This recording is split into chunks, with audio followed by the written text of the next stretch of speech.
Gente, vamos falar hoje do segundo dia, né, Cris? Estamos quase no final do segundo dia, quase todos os desfiles já aconteceram e a gente acabou de sair do desfile do Verscovitch, do Alexandre, e que realmente foi uma coisa espetacular. O melhor desfile do dia eu acho que vai ser da temporada também. Vocês podem ver que as roupas deles são muito bem feitas, tanto no corte, a costura, tem sempre pensando na frente, no lado, nas costas, e é super precioso, tem um bordado maravilhoso. Não, e eu sempre brinco que ele faz uma roupa que ele pode estar em qualquer lugar do mundo, entendeu? Eu acho que é isso que é importante. A gente que faz roupa também, a gente que tem a nossa marca de camisa, é sempre saber que você pode estar vendendo em qualquer lugar. Ele realmente é um profissional completo e o desfile foi incrível. Ele teve uma inspiração do leste europeu, ele trouxe uma alfaiataria que é uma característica dele impecável, cheia de bordado, preciosíssima. Não, eu acho que também uma coisa, mas é uma roupa cara, mas a roupa cara que vale.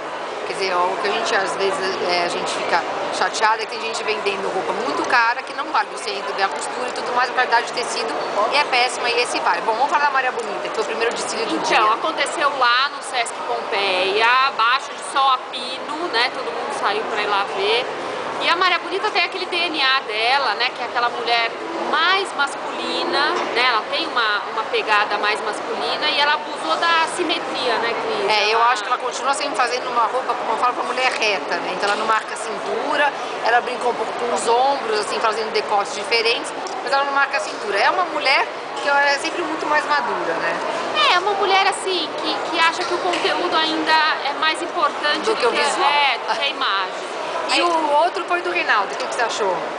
Então, o Reinaldo, eu achei que ele foi uma continuação da edição passada dele, né? Ele fez de novo bege com preto, nude com preto, né? Fez de novo. De novo a meia calça preta com o vestido claro, que eu acho que não é uma coisa que a gente tem visto muito, mas a gente viu muito que ele fez meia com sapato, mas ele fez ainda com a ponteira cortada, que é aquela coisa de cobrir só a canela. Mas eu esperava mais. Eu acho que a gente sempre do Reinaldo espera uma coisa nova, né? Uma coisa mais criativa e talvez ele tenha feito uma continuação, né? Gente, lá no blog tá tudo lá. Se vocês forem lá, olha que vocês estão lá e vem direitinho, porque a gente tá meio que falando dos looks aposta, tudo que a gente tá achando legal. O desfile da Maria Garcia a gente vai falar amanhã. Isso mesmo, e o a gente resto acabou do dia de hoje. E que a gente acabou não vendo e não deu tempo de ver que tá uma correria aqui. E a gente se vê amanhã. Tchau, tchau.